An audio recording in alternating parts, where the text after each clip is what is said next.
감염 질환의 원인이 미생물이란 사실을 알게 된 이후 사람들은 살균 소독을 위해 끊임없이 노력해왔다.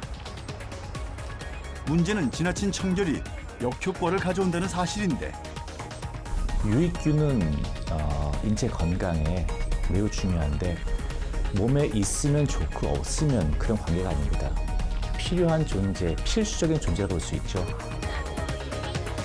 과연 인체에 꼭 필요한 균들은 어떤 것들이 있을까? 또 어떤 방법을 통해 유익균과 유해균을 구분할 수 있을까?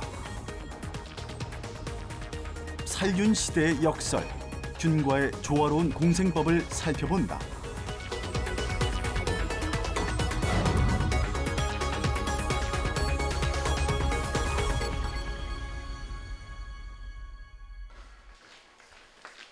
수원에 사는 주부 박수진 씨는 위생관념에 누구보다 철저하다. 외출해서 돌아오면 비누나 손 세정제를 사용해서 깨끗하게 손을 씻는다.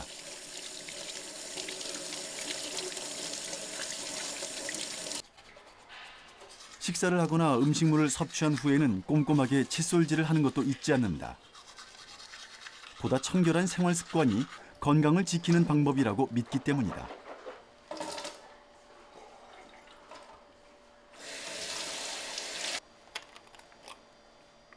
칫솔질을 한 후에도 구강 관리를 위해서 가끔씩은 구강 청결제를 이용하기도 한다.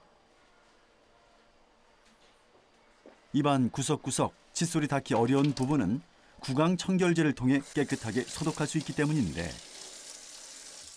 양치하고 좀 불편하거나 좀 개운하지 않을 때는 구강 청결제를 해주면 좀 더 개운하고 상쾌한 느낌이 들어서 자주는 아니어도 가끔씩 사용하고 있어요. 하루에도 몇 번씩 사용하게 되는 손 세정제. 몇 년 전부터 현대인의 필수품이 됐다. 건강관리의 시작이 손의 청결이란 인식이 퍼지고부터 생겨난 일이다. 구강 청결제 역시 바쁜 현대인들이 간단하게 입안을 관리할 수 있는 제품으로 각광받고 있다. 문제는 사람들이 항균 성분이 포함된 화학 제품을 너무 많이 사용한다는 사실이다. 우리의 인식이 막 그 살균 강박관념에 잡혀 있는 거죠. 하여튼 절대로 생활하는 중에 절대로 세균이나 바이러스에 노출되면 안 된다. 모든 세균은 다 죽여 없애야 된다. 이런 강박관념에 빠져버렸어요. 우리 사회 전체가. 그런데 실제로 이 지구상에는 수를 헤아릴 수도 없을 정도로 많은 종류의 세균과 바이러스가 있습니다. 곰팡이도 있고. 그런 환경에 어쩔 수 없이 노출될 수밖에 없는데도 불구하고 우리는 마치 그 모든 유해 박테리아, 유해 바이러스, 유해 곰팡이를 다 제거할 수 있는 것처럼 그런 착각 속에 빠져버렸죠. 우리 몸속에 사는 미생물은 약 10,000여 종. 개수로 따지면 1조 마리가 넘는다. 이런 미생물들을 모아 무게를 재면 무려 2kg에 이르는데 즉 우리가 균이라고 생각하는 미생물들은 외부에서 침입하는 것이 아니라 늘 우리의 몸에 존재하면서 다양한 역할을 해오고 있었다. 병이라는 것은 이런 몸속의 균들의 역할에 균형이 깨질 때 찾아오는 것이다. 또한 꼭 필요한 균들이 급격하게 사라지는 경우에도 몸에 이상 증세가 나타난다. 우리 몸에는 어마무시하게 굉장히 많은 균들이 이미 살고 있다는 것이죠. 그거는 초이스가 없습니다. 다양스러운 것은 건강한 몸은 그 균의 구성이 유익한 균이 대부분을 구성하기 때문에 그리고 그 균들이 다른 나쁜 균들이 살 수 있는 환경을 안 만들고 못 살게 만들기 때문에 건강한 건데 현대인 같은 경우에는 다양한 화학물질, 항생제 이런 거에 대한 접촉 때문에 몸에 살고 있는 좋은 균들이 많이 파괴됐습니다. 따라서 그 전반적인 수는 변함이 없는데 구성이 나쁜 균이 많아지고 그런 항생제로 인한 피해 때문에 좋은 균들이 적어진 그런 상태가 현대인의 어떤 몸의 상태라고 볼 수 있죠. 감염을 통해 발생한 질병에 걸리면 통상적으로 항생제를 먹게 된다. 문제는 지나치게 항생제를 복용할 경우 인체는 면역력을 항생제에 의존하게 되고 결국 면역 체계가 무너지게 된다. 이때 병을 유발하는 세균이나 바이러스가 침투하면 염증 반응을 비롯한 치명적인 증상을 일으킬 수도 있다. 원인을 알 수 없는 피부 질환, 천식 등의 호흡기 질환 등 과거에는 없었던 신종 질병들. 이런 현상의 원인을 설명하는 이론 중에는 위생가설이란 것이 있다. 과도한 청결로 인해 사라진 균이 오히려 건강에 비극을 가져올 수 있다는 이론인데, 이 위생가설이라는 말이 한 1970년대 중반부터 생성돼서 쭉 만들어진 그런 이론인데, 현대인에게 급증하고 있는 아토피와 알레르기 같은 그런 면역성 질환들을 설명하는 기전 중에 하나입니다. 결론적으로 말씀드리면은 현대인의 삶이 너무 깨끗해서, 너무 깔끔해서 오히려 아토피와 같은 병이 생긴다는 것인데요. 그거를 설명하는 기전은 다양한 미생물과 접촉을 해야 인간이 건강할 수 있는데, 현대인의 삶은 너무 깨끗하다 보니까 그런 미생물과의 컨택, 접촉이 적어서 면역 질환이 잘 걸린다는 그런 이론입니다. 살균과 청결의 중요성을 누구보다 먼저 알아차린 선진국에서는 20세기 신종 질환이라고 불리우는 아토피나 알레르기 등으로 고통을 호소하는 사람들이 점점 증가하고 있다. 이런 아이러니를 설명하기 위해 등장한 것이 바로 위생가설인 것이다. 깨끗하고 위생적인 환경이 오히려 면역체계의 정상적인 발달을 막는다는 가설. 그래서 사람들이 알레르기나 아토피에 취약하게 되고 세균 감염의 위험을 높인다는 것은 사실 처음에는 쉽게 받아들이기 힘든 가설이었다. 악성 세균, 악성 바이러스, 악성 곰팡이는 제거해야 되죠. 그런데 어느 정도는 우리가 함께 살아가는 자세가 필요합니다. 예를 들어서 우리 몸속에도 대략 성인 같은 경우에는 한 1.5kg 정도의 대장균을 가지고 있어요. 그 대장균이 장내 건강을 유지하는 데 아주 결정적으로 중요한 역할을 합니다. 그러니까 모든 세균, 모든 바이러스가 나쁜 게 아니라는 거죠. 그래서 우리의 위생을 깨끗하게 해야 된다는 인식은 굉장히 중요하지만은 그게 너무 지나쳐 가지고 주변에 하여튼 박테리아, 곰팡이, 바이러스를 전부를 없애야 되겠다는 강박관념은 비현실적이고 우리 건강에도 도움이 되지 않습니다. 그러니까 적절한 수준의 위생 개념이 필요한 거죠. 우리의 장내에는 다양한 균들이 있다. 인체에 좋은 유익균이 약 85%, 그리고 인체에 해로운 유해균이 약 15%. 몇몇 균들은 몸 상태에 따라 유익균과 유해균 사이를 오고 간다.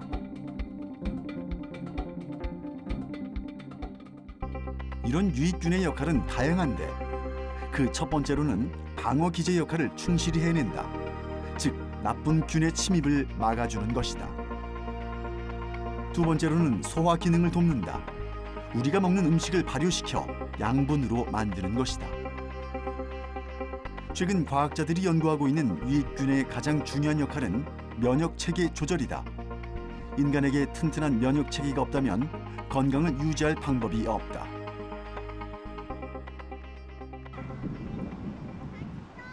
그렇다면 튼튼한 면역체계를 갖출 수 있는 방법은 무엇일까? 전문가들은 어린 시절부터 다양한 야외 활동을 통해 자연스럽게 균들을 접할 수 있는 환경을 조성할 필요가 있다고 말한다. 우리의 면역 체계는 훈련을 통해서 강화를 합니다. 그러니까 우리가 성장하는 과정에서 어떤 환경에 노출이 되느냐에 따라서 필요한 면역 체계를 하나씩 둘씩 이렇게 쌓아가게 돼 있어요. 그래서 특히 어린 시절에 어느 정도의 일상적인 위험에 노출된 경험이 있어야 면역 체계가 제대로 갖추어지게 됩니다. 근데 그런 훈련을 받지 않은 경우에는 성인이 된 다음에 면역 체계가 완전히 갖춰지지 않은 상태에서 낯선 공격을 받으면은 면역 체계가 과민 반응을 하게 돼요. 갑자기 그냥 폭발적으로 거부 반응을 보이면은 몸의 건강이 심각하게 위협을 받게 됩니다. 서대문구 홍은동의 한 숲속 놀이터. 한 무리의 유치원생들이 산 중턱에 위치한 이곳을 찾았다. 오늘 아이들은 다양한 자연 학습을 통해서 흙을 만지고 숲을 탐험할 예정이다. 아이들에게 다소 낯선 숲속은 신기한 것 투성이다. 직접 나무를 손으로 만지고 풀잎을 손으로 만져보는 것은 아이들의 오감 발달에도 상당한 도움을 준다. 눈을 감고 들으면 어때요? 더 잘 들릴 것 같아요. 우리 눈을 다 한번 감아보자. 손 예쁜 손 무릎 위에 이렇게. 눈을 감아보세요. 이거 무슨 소리가 들리는지. 무슨 소리 들었어요? 매미. 매미 소리도 들었어요? 쌍매미. 있어요. 개미 소리도 들었고. 거미. 여왕개미. 여왕개미 소리도 들었대요. 사개미. 오늘은 선생님이랑 무슨 놀이를 해볼 거냐면 도토리 이야기를 해볼 거예요. 도토리를 좋아하는 친구가 누구 있죠? 다람쥐. 다람쥐 친구 있고요. 우리가 변신을 하고 내려가야 돼요.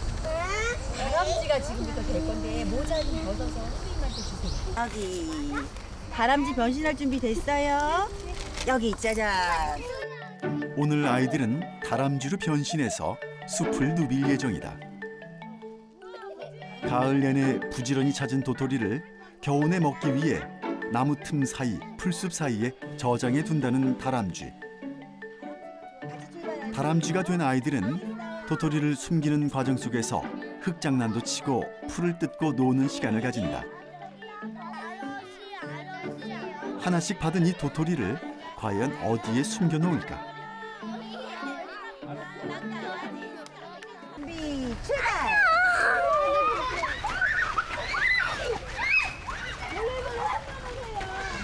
이제 가을이 돼서 다람쥐들이 이제 도토리를 먹어야 되잖아요. 그 도토리가 이제 도토리의 주녔어. 이 조그만 도토리 하나리 커다란 나무 대기까지 이 도토리를 누가 심었을까라는 주제거든요. 아이들이 이제 이 도토리 하나의 소중함을 알게 되는 그런 수업이에요. 아스팔트로 뒤덮인 도시에 자란 아이들이지만 풀속을 뒤지고 흙을 파내는데 아무런 거리낌이 없다. 그저 다람쥐처럼 산을 마음껏 누비는 것. 그것이 이곳을 찾은 아이들에게 허락된 특별한 자유다. 어디다 숨겼어? 여기다 생겼어요. 왜 거기다 숨겼어요?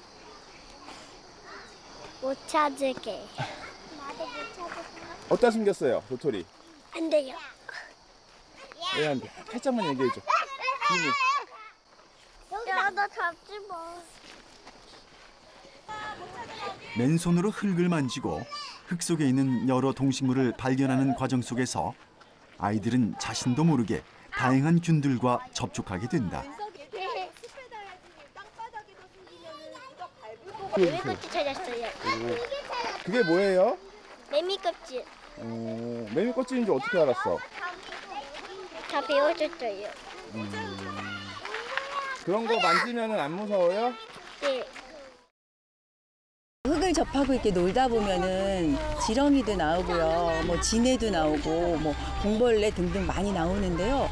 아이들은 어른들보다 훨씬 그런 것들에 대해서 혐오감이나 그런 걸 갖고 있지 않아요. 그래서 숲은 아이들의 정말 가장 좋은 친구이면서 가장 좋은 놀이터예요. 우리가 굳이 대단한 장난감이 없어도 나뭇가지 하나만으로도 아이들은 여기서 행복하게 놀 수 있거든요. 그래서 아이들이 스스로 할 수 있는 활동 외에 제가 좀 도와줄 수 있는 부분은 이제 뭐 열매를 만져본다든가 아니면 곤충들 좀 만져보고 관찰할 수 있는 부분을 제가 도와주는데, 그런 활동들을 통해서 아이들이 굉장히 창의적이고 또 관찰력도 뛰어나고요. 그러니까 몸과 마음이 함께 올바르게 자라난다고 생각하기 때문에 아이들에게 오면 되도록이면 자연물을 이용한 활동을 많이 하게 하고 있어요. 다양한 놀이기구나 값비싼 장난감이 없어도 아이들은 시간 가는 줄을 모른다. 그저 지천에 널린 흙이랑 조그만 삽 하나면 한나절 신나게 노는데 충분하다. 뭐가 재밌어요? 흙놀이요. 평소에도 흙 많이 만져봤어요? 네. 어디에서 만져봤어요?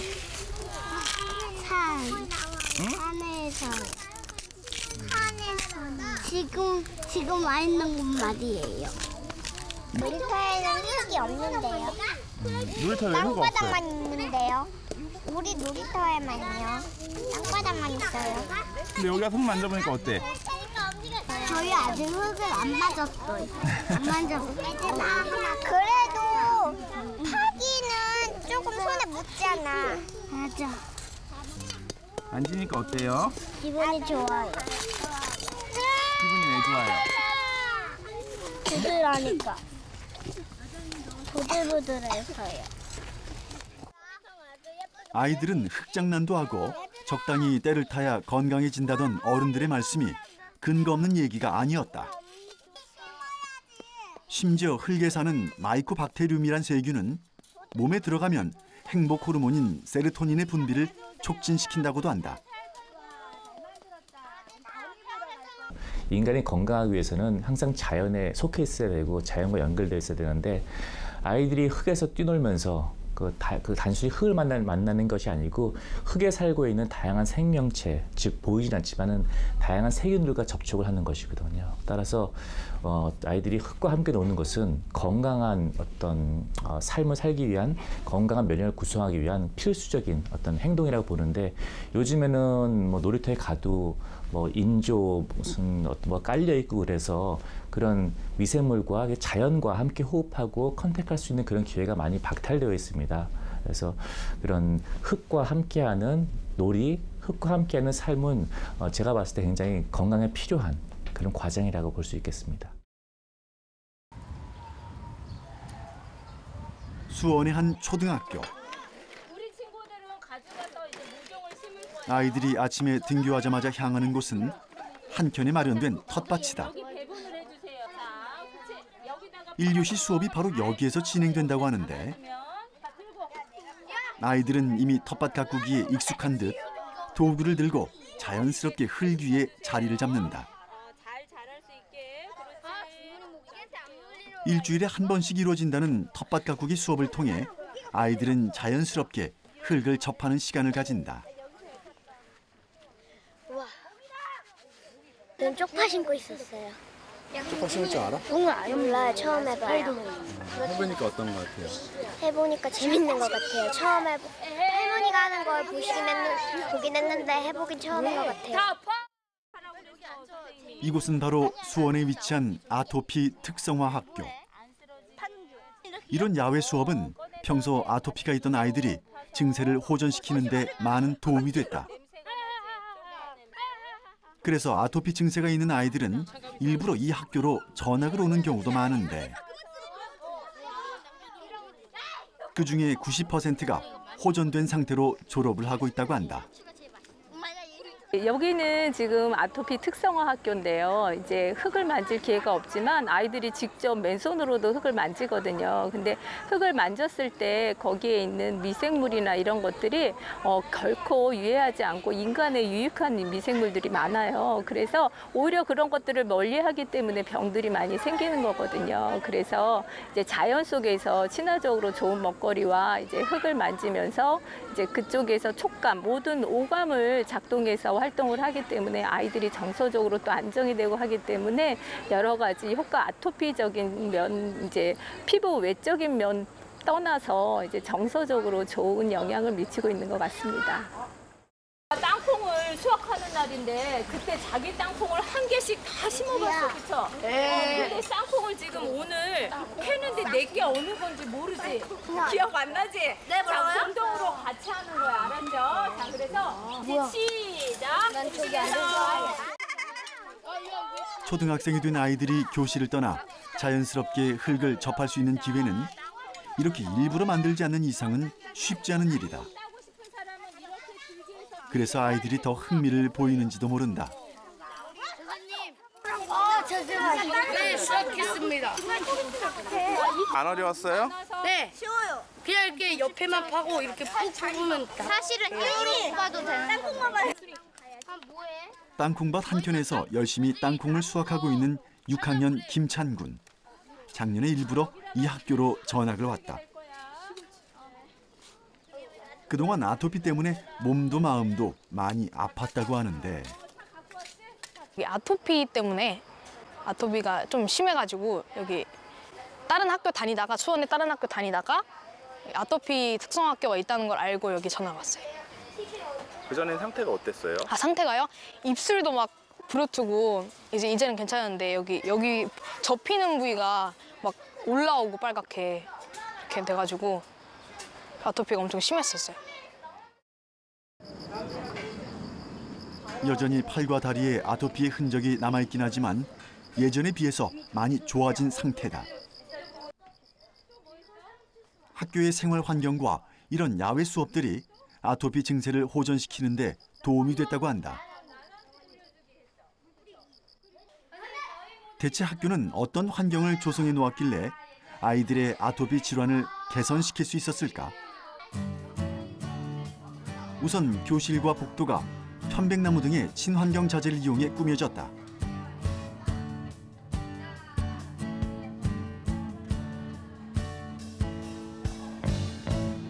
건물 안에서 수업을 받다가도 쉬는 시간에 언제든지 건물 밖으로 나가면 편하게 산책할 수 있는 숲길이 펼쳐진다. 늘 자연과 더불어 지내는 환경이 필수인 셈인데 단순히 야외 활동만 장려하는 것은 아니다. 잦은 야외 활동을 하다가 땀을 흘리거나 몸이 심하게 더러워지면 깨끗이 씻을 수 있는 샤워장과 조격시설도 구비돼 있다.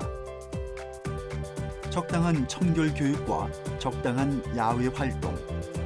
그렇게 균형을 맞춰가는 과정 속에서 아이들은 건강한 학창 시절을 보낼 수 있다. 아토피의 대상 학생들에게는 체험실에서 아토피에 관계된 걸 관리를 받고 있습니다.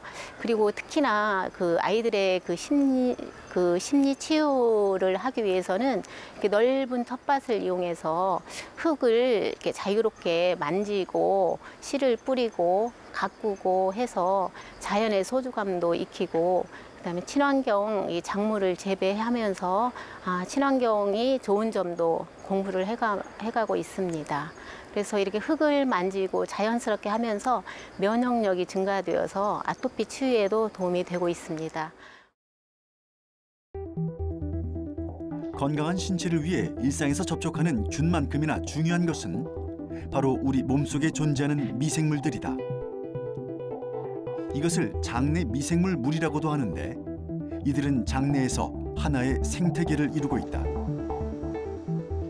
하지만 항생제를 오랫동안 자주 사용하는 경우나 또 제왕절개로 인해 모체로부터 유익균을 충분히 물려받지 못한 아이들은 면역 체계에 이상 현상을 겪게 되기도 한다. 왜 우리 몸에 원래 있어야 될 좋은 균들이 부족한가? 많은 과학자들이 동의하는 것은 인간이 너무 화학약품에 너무 의존적인 삶을 살았다. 지난 수십 년 동안.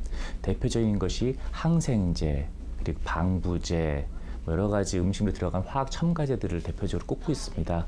따라서 그런 원인이 계속적으로 있다면은 인간에게 필요한 유익균은 계속적으로 부족할 수밖에 없겠죠. 그래서 두 가지를 권해드릴 수 있습니다.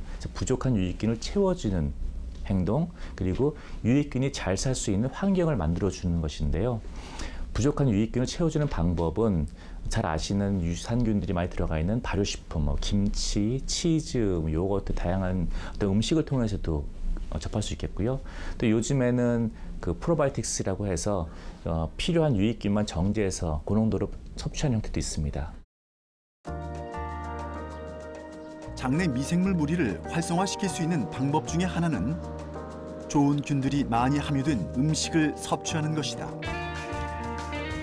장류 등의 우리나라 전통식품은 균을 이용한 발효식품으로 유익균을 섭취할 수 있는 좋은 식재료가 된다. 우리 조상들은 오래전부터 균을 활용하는 법을 자연스럽게 터득하고 이것을 식생활에 이용해왔다. 덕분에 이런 장류는 한국인의 밥상에 빼놓을 수 없는 음식이 됐다. 이제는 현대식 공정을 통해 대량으로 생산되고 있는 이 전통식품을 만드는 과정을 살펴보기 위해 제작진은 경기도 이천으로 향했다.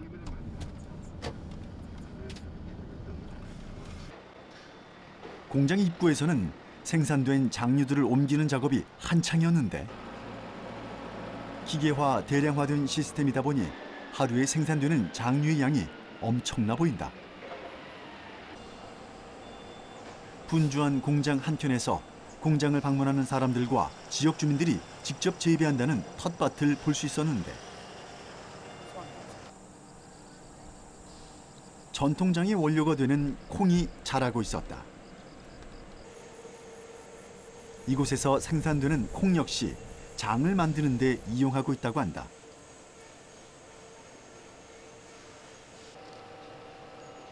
제작진은 공장 안으로 들어가 장이 만들어지는 과정을 직접 살펴보았다.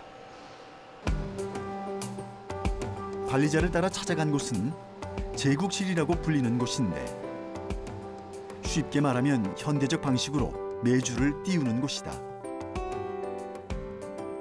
깨끗하게 세척된 콩은 푹 쪄낸 다음 이곳으로 보내지는데 콩을 으깬 다음 효모와 유산균을 섞으면 비로소 발효가 시작된다. 이 과정은 제국 과정입니다. 우리가 원하는 유익한 곰팡이를 이용해서 효소를 만들어내는 과정이라고 볼 수 있습니다. 즉 이제 메주를 띄우는 곳인데요. 이곳에서 얼마만큼 효소 활동이 좋은 국을 만들어내냐에 따라서 저희가 원하는 최종의 양조 간장의 품질을 좌지우지할 만큼 중요한 공정이라고 볼 수 있습니다. 으깨진 콩알 하나하나가 그대로 메주가 되는 셈인데 이렇게 발효를 마친 메주들은 다시 파이프를 타고 이동해 발효 탱크로 이동한다. 이 공장에는 총 98개의 발효 탱크가 있는데 100톤짜리가 56개, 300톤짜리 42개가 가동된다. 이 발효 탱크에서는 두 번째 발효가 시작된다. 발효 기간에 따라 짠맛을 내던 장이 시큼하게 또 달콤하게 변해가는 것이다. 여기 어딘가요? 이곳은 제국과 염수가 혼합해서 이쪽에 보이시는 발효 탱크로 들어오게 되는데요. 이 발효 탱크는 예전에 할머니들이 담궜던 장독대 같은 곳이라고 생각하시면 됩니다.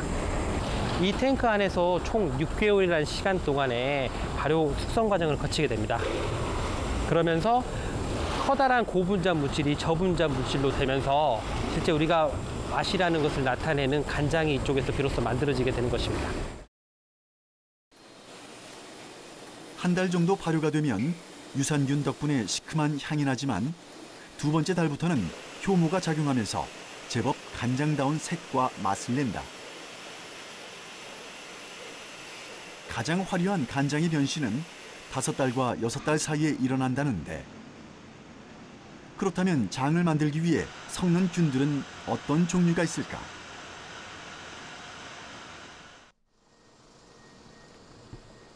충북 오송에는 장을 발효시키는 데 들어가는 미생물들을 연구하는 발효 전문 연구소가 있다.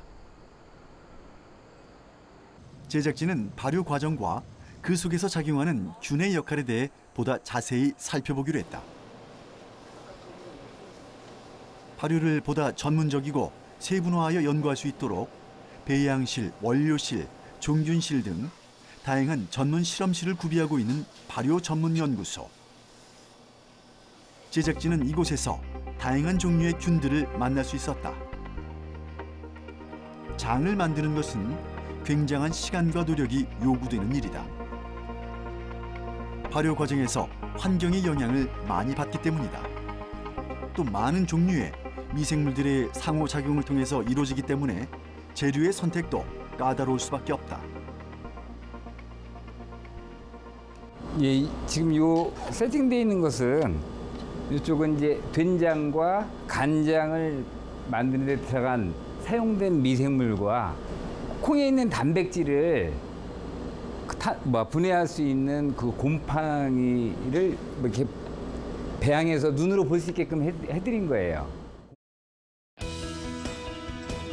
과거에 우리 조상들이 오랜 시간과 정성을 투자해야만 겨우 만날 수 있었던 종균들. 이제는 기술 개발을 통해 실험실에서도 쉽게 배양이 가능하다. 전통 메주에는 자연계에 있는 곰팡이, 효모, 바실러스, 박테리아.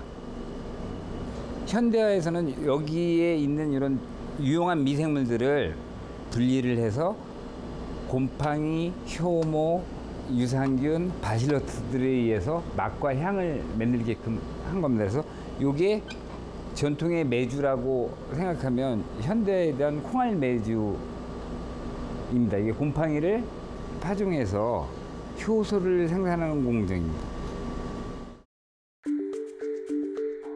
선조들은 장맛이 시간에 있다고 했다. 오랫동안 발효 숙성한 된장과 간장이 더 깊은 맛을 내기 때문이다. 하지만 현대 과학기술은 효소와 미생물의 특성을 이용해 1년 안에 10년 된 간장의 맛을 낼 수 있다고 한다. 6개월 이상 잘 발효시킨 메주는 장가르기 공정을 거쳐 이렇게 된장과 간장으로 나뉘어진다. 발효 과정에 참여하는 균들은 저마다의 역할을 수행한다. 유용 곰팡이가 단백질과 탄수화물을 저분자화시키면 유용 효모는 발효 중 유해 미생물을 억제한다. 또한 단백질 분해 요소를 분비하는 고초균 역시 발효의 핵심 일꾼이다. 콩에 있는 성분이 단백질, 탄수화물, 지방이에요. 그 부분들을 적게 저분자해서 맛도 느끼고 흡수성도 높게끔 해주고 그런 역할을 하게끔 하는 건데, 콩 단백질을 저분자해서 아미노산, 저분자 펩타이드로 만들기 위해서는 곰팡이가 꼭 필요해요. 그리고 이 콩 중에 탄수화물 부분들은 나중에 이제 향을 만드는 역할을 하는데 감미, 단맛도 만들고 그래요. 근데 이제 그 부분에 필요한 균이 또 곰팡이와 효모가 꼭 필요합니다. 그리고 그렇게 탄수화물에서 나온 그 단맛 성분들은 또 향기도 만들지만 유산균이 락틱 애시드는 유기산을 생성해요. 그래서 새콤한 맛도 내고, 또 하나는 유산균 부분 그 자체가 유익한 균으로 장내에 유익한 활동을 할 수 있는 균이기도 합니다. 이런 발효식품에 이용되는 균들은 어떻게 발굴되는 것일까? 그 과정을 간단하게 살펴봤다. 먼저 균의 존재를 확인하면 그 형태를 파악하기 위한 작업에 들어간다. 현미경을 통해 화면으로 균의 형태학적인 특징과 성질을 파악하는 것이다. 슬라이드로 눌러지긴 했지만 부유된 채 떠다니는 형태의 균들이 분명히 보인다. 또 다른 연구원이 메주에서 분리한 고초균을 고체 배지와 액체 배지에 접종해 배양시키는 작업을 진행 중이다. 즉, 분리된 균의 형태를 확인하고 나면 그 특성에 맞게 배양시키는 과정을 통해 다양한 균들을 수집하게 된다.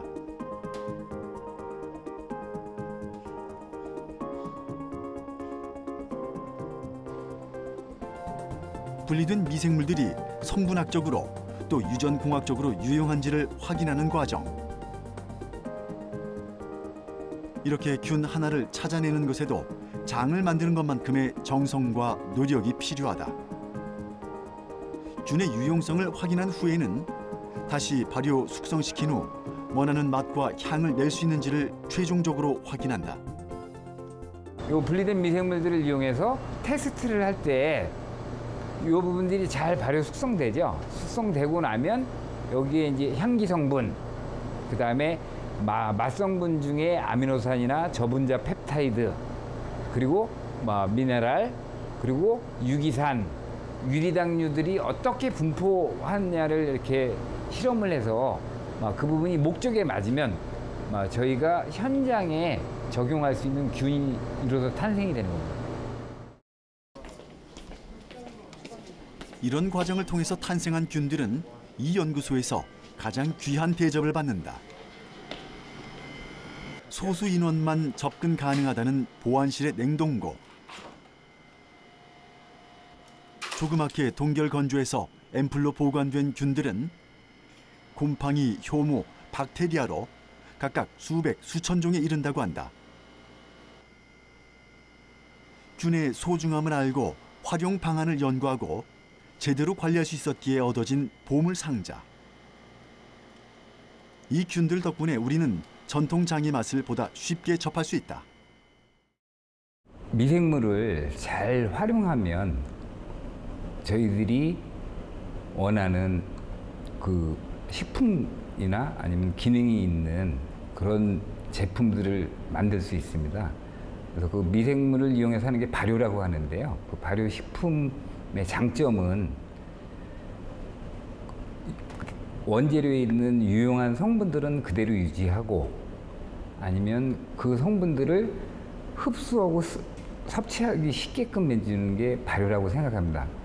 그리고 그 발효하는 과정 중에 맛과 향이 만들어지기 때문에 기호성도 올라갑니다. 그래서 발효식품을 먹게 되면 일단 흡수성도 빠르기 때문에 건강에 좋다고 생각합니다. 그리고 실제 발효식품을 살균을 안 했을 때는 그 발효식품에 있는 유용한 그 미생물들이 프로바이오틱 기능을 함으로써 그 장내 세균들의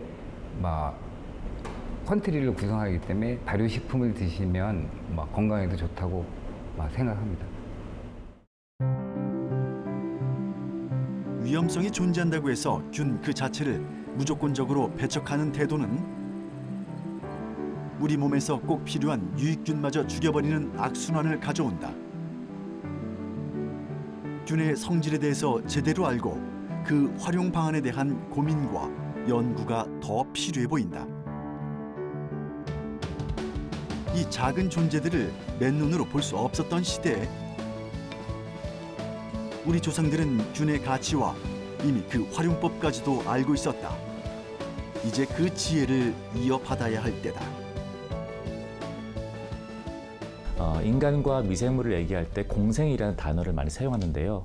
공생이라고 또 얘기할 때는 악어와 악어새 얘기를 많이 하지 않습니까? 악어가 건강하기 위해서는 악어새 존재가 필요하고 또한 악어새는 자신이 살아갈 장소 그리고 필요한 영양분을 제공하는 악어가 또 필요한 것처럼 인간은 유익균이 살아갈 수 있는 환경을 제공하고 그리고 양분을 제공한 한편 유익균은 나쁜 균이 들어오는 것을 막아주는 어떤 보호 기능을 담당하고 또한 소화, 대사를 도와주고 면역 기능에 도움을 주기 때문에 이들의 둘의 관계는 서로 의존적이라고 볼 수 있습니다. 그래서 서로의 존재를 위해서 필수적인 거다라고 말씀드릴 수 있겠습니다.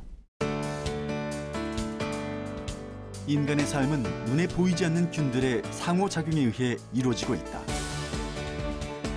유익균과 유해균의 실체를 바로 알고 제대로 활용하는 것. 건강하고 활기 있는 삶을 살아가는 방법이 바로 여기에 있다.